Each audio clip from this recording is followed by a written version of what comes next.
ಚಿತ್ರದುರ್ಗ ಜಿಲ್ಲೆಯ ಹಿರಿಯೂರು ತಾಲೂಕಿನ ಮಹಿಳಾ ಪದವಿ ಪೂರ್ವ ಕಾಲೇಜು ವಿದ್ಯಾರ್ಥಿನಿಯರನ್ನು ಪ್ರತಿಭಟನೆಗೆ ಕಳುಹಿಸಿದ ಪ್ರಾಂಶುಪಾಲ ಜಿ ಮನೋಹರರ ವಿರುದ್ಧ ಸೂಕ್ತ ಕ್ರಮಕ್ಕೆ ಹಿರಿಯೂರು ಕಾಂಗ್ರೆಸ್ ಪಕ್ಷದಿಂದ ಚಿತ್ರದುರ್ಗ ಪದವಿ ಪೂರ್ವ ಶಿಕ್ಷಣ ಇಲಾಖೆಯ ಉಪನಿರ್ದೇಶಕರು ಹಾಗೂ ಜಿಲ್ಲಾಧಿಕಾರಿಗಳಿಗೆ ಬ್ಲಾಕ್ ಕಾಂಗ್ರೆಸ್ ಅಧ್ಯಕ್ಷರಾದ ಕಾದಿ ರಮೇಶ್ ನೇತೃತ್ವದಲ್ಲಿ ಮನವಿ ಸಲ್ಲಿಸಲಾಯಿತು. ಹಿರಿಯೂರು ನಗರದಲ್ಲಿ ಮಂಗಳವಾರದಂದು ನಡೆದ ಬಜರಂಗ ದಳದ ಕಾರ್ಯಕರ್ತ ಹರ್ಷ ಕೊಲೆಗೆ ಸಂಬಂಧಿಸಿದಂತೆ ಹಿಂದೂ ಪರ ಸಂಘಟನೆಗಳ ಪ್ರತಿಭಟನೆಗೆ ಹಿರಿಯೂರು ಬಾಲಕಿಯರ ಮಹಿಳಾ ಪದವಿ ಪೂರ್ವ ಕಾಲೇಜಿನ ವಿದ್ಯಾರ್ಥಿನಿಯರನ್ನು ಪ್ರಾಂಶುಪಾಲರಾದ ಜಿ ಮನೋಹರ ಕಳುಹಿಸಿದ್ದಾರೆ ಎಂದು ಆರೋಪಿಸಿರುವ ಕಾಂಗ್ರೆಸ್ ಪ್ರಾಂಶುಪಾಲರ ವಿರುದ್ಧ ಕಾನೂನು ಕ್ರಮ ಜರುಗಿಸಬೇಕೆಂದು ಒತ್ತಾಯಿಸಿದರು. ಕಳೆದ 2 ವರ್ಷಗಳಿಂದ ಕೊರೋನಾ ಎಂಬ ಮಹಾಮಾರಿಯಿಂದ ವಿದ್ಯಾರ್ಥಿಗಳ ಭವಿಷ್ಯ ನೆಲಕಚ್ಚಿದೆ.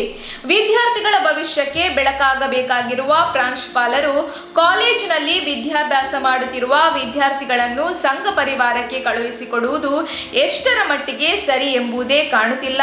ಮಕ್ಕಳ ಭವಿಷ್ಯವನ್ನು ಕಲ್ಪಿಸಿಕೊಂಡು ದಿನನಿತ್ಯ ಕೂಲಿ ನಾಲಿ ಮಾಡಿ ಮಕ್ಕಳ ಭವಿಷ್ಯದ ಬಗ್ಗೆ ನೂರಾರು ಕನಸುಗಳನ್ನು ಹೊತ್ತು ಪೋಷಕರು ಮಕ್ಕಳನ್ನು ಶಾಲೆ ಕಾಲೇಜಿಗೆ ಕಳುಹಿಸಿದರೆ ಇಲ್ಲಿನ ಪ್ರಾಂಶುಪಾಲರು ಮಕ್ಕಳ ವಿದ್ಯಾಭ್ಯಾಸದ ಬದಲಾಗಿ ಪ್ರತಿಭಟನೆಗೆ ಕಳುಹಿಸುತ್ತಿದ್ದಾರೆ ಎಂದು ಅವರು ಆಕ್ರೋಶ ವ್ಯಕ್ತಪಡಿಸಿದರು ಮತ್ತು ಪ್ರಾಂಶುಪಾಲರ ವಿರುದ್ಧ ಕ್ರಮಕ್ಕೆ ಒತ್ತಾಯಿಸಿದ್ದಾರೆ. ಈ ಸಂದರ್ಭದಲ್ಲಿ ಬ್ಲಾಕ್ ಕಾಂಗ್ರೆಸ್ ಅಧ್ಯಕ್ಷರಾದ ಕಾದಿ ರಮೇಶ್, ಯುವ ಕಾಂಗ್ರೆಸ್ ಅಧ್ಯಕ್ಷರಾದ ಗುರು, ಜಿಲ್ಲಾ ಪ್ರಧಾನ ಕಾರ್ಯದರ್ಶಿಗಳಾದ ಸಂಪತ್ ಕುಮಾರ್, ಮಾಜಿ ಜಿಲ್ಲಾ ಪಂಚಾಯತ್ ಸದಸ್ಯ ಆರ್ ನಾಗೇಂದ್ರ ನಾಯ್ಕ್, ಹಿರಿಯೂರು ತಾಲೂಕಿನ PLD ಬ್ಯಾಂಕ್ನ ಮಾಜಿ ಅಧ್ಯಕ್ಷರಾದ ಸಾದತ್ ಉಲ್ಲಾ, ಮಾಜಿ ತಾಲೂಕು ಪಂಚಾಯತ್ ಸದಸ್ಯ ಫಕ್ರುದ್ದೀನ್, ಜಿಲ್ಲಾ ಮಹಿಳಾ ಪ್ರಧಾನ ಕಾರ್ಯದರ್ಶಿ ರಜಿಯಾ ಸುಲ್ತಾನ್, ಜಿಲ್ಲಾ SC ಸೆಲ್ ಪರಮೇಶ್, ಜಿಲ್ಲಾ ST ಸೆಲ್ ಚಿದಾನಂದ ಸ್ವಾಮಿ ಹಾಗೂ ಮುಖಂಡರುಗಳಾದ ಜ್ಞಾನೇಶ್ ಐಮಂಗಳ, ಗ್ರಾಮ ಪಂಚಾಯತ್ ಅಧ್ಯಕ್ಷರಾದ ಕಲ್ಲಟ್ಟಿ ಹರೀಶ್ ಮತ್ತು ಜಿ ದಾದಾಪೀರ್, ದರ್ಶನ್ ಯಳನಾಡು, ತಿಪ್ಪೇಸ್ವಾಮಿ ಇತರರು ಉಪಸ್ಥಿತರಿದ್ದರು.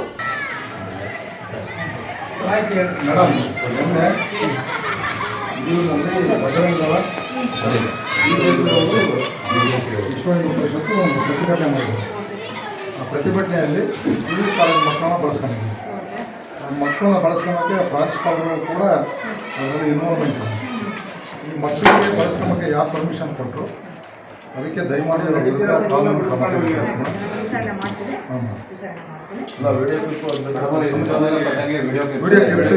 ಸ್ಟೂಡೆಂಟ್ಸ್ ಅಟೆಂಡೆನ್ಸ್ ಅಲ್ಲಿ ಹಾಜರಾತಿ ಇದೆ. ಅದೇ ಸ್ಟೂಡೆಂಟ್ಸ್ ಆ ಸಮಯದಲ್ಲಿ ಹೊರಗಡೆ ಇದ್ದಾರೆ. ಅದು ಏನೋ ದಾಖಲಾತಿ ಇದ್ರೂ ಕೂಡ ಹೊರಗಡೆ ಕಳಿಸ್ಕೊಡ್ತಾರೆ. ಅದಕ್ಕೆಲ್ಲ ವಿಡಿಯೋ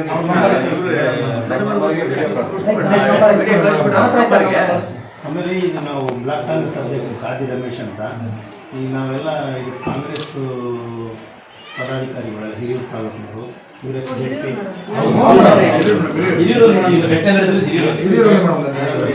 ಮೆಂಬರು, ಎಕ್ಸ್ ಮೆಂಬರು, ಜಿಲ್ಲಾ ಕಾಂಗ್ರೆಸ್ ಪ್ರಧಾನ ಅಧ್ಯಕ್ಷರನ್ನು ಏನಾಗಿದೆ ಅಂದ್ರೆ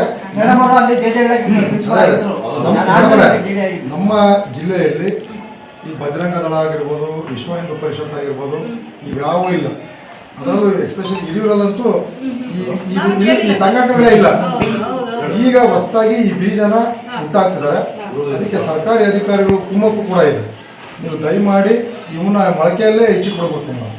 ಯಾಕಂದ್ರೆ ಹಿರಿಯೂರು ಭಾರಿ ಶಾಂತವಾದಂಥ ಪ್ರದೇಶ. ಬರೇ ಮಕ್ಕಳು ಮೇಡಮ್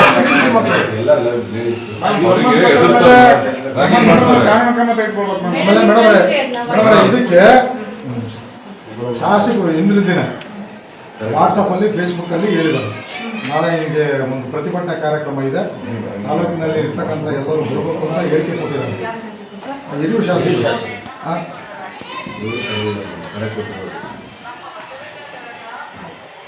ಮೇಡಮ್ರೆ, ಶಾಸಕರು ಕರೆ ಕೊಟ್ಟರು ಕೂಡ ಒಂದು 25-30 ಜನ ಕೂಡ ಬಂದಿಲ್ಲ. ಅಂದರೆ ಆ ತಾಲೂಕಿನಲ್ಲಿ ಯಾವ ರೀತಿ ಜನಾಭಿಪ್ರಾಯ ಐತಂತ ತಮಗೆ ಗೊತ್ತಾಗಬೇಕು ಮೇಡಮ್. ಎಲ್ಲಿ ಈ ಒಂದು ಸ್ಟ್ರೈಕು ಫೇಲ್ ಆಗಿ ನಮಗೆ ಅಪಮಾನ ಆಗುತ್ತೆ ಅನ್ನೋ ದೃಷ್ಟಿಯಿಂದ ಶಾಲೆ ಮಕ್ಕಳನ್ನ ಬಳಸ್ಕೊಂಡಿದ್ದಾರೆ. ದಯಮಾಡಿ ಪ್ರಾಂಶುಪಾಲರನ್ನು ಇದ್ರ ಬಗ್ಗೆ ಸೂಕ್ತ ತನಿಖೆ ಮಾಡಿಬಿಟ್ಟು ಅವ್ರ ಮೇಲೆ ಕ್ರಮ ತೆಗೆದುಕೋಬೇಕು. ಮುಂದೆ ಈ ಥರ ಯಾವ ಘಟನೆಗಳು ಆಗಬಾರ್ದು. ನಮ್ಮ ತುಮಕೂರು ಮಾಧ್ಯಮದ ವಿಶೇಷ ಸುದ್ದಿಗಳನ್ನು ನಿರಂತರವಾಗಿ ಪಡೆದುಕೊಳ್ಳಲು ಚಾನೆಲ್ ಅನ್ನು ಸಬ್ಸ್ಕ್ರೈಬ್ ಮಾಡಿ. ಕ್ಷಣ ಕ್ಷಣದ ಸುದ್ದಿಗಳಿಗಾಗಿ www.nammathumakuru.com ಗೆ ಭೇಟಿ ನೀಡಿ.